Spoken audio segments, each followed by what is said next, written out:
खलीफे अजमेर में भी तो होने चाहिए थे ना, लेकिन उनके खलीफे अजमेर में नहीं हुए, दिल्ली में हुए।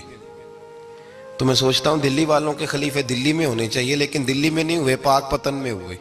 तो पाक पतन वालों के यहाँ हो जाते।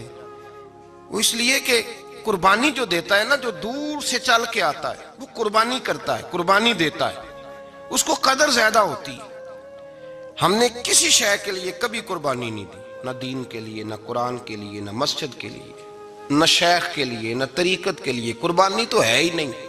तो जो शय मुफ्त मिलती है उसका ना मजा आता है ना कदर होती है। जो चीज कुर्बानी करके लेते हो ना, कुर्बानी करके, उसकी कदर होती है।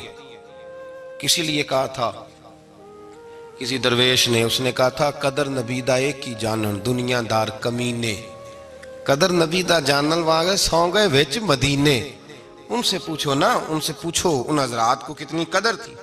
कुर्बानी अपनी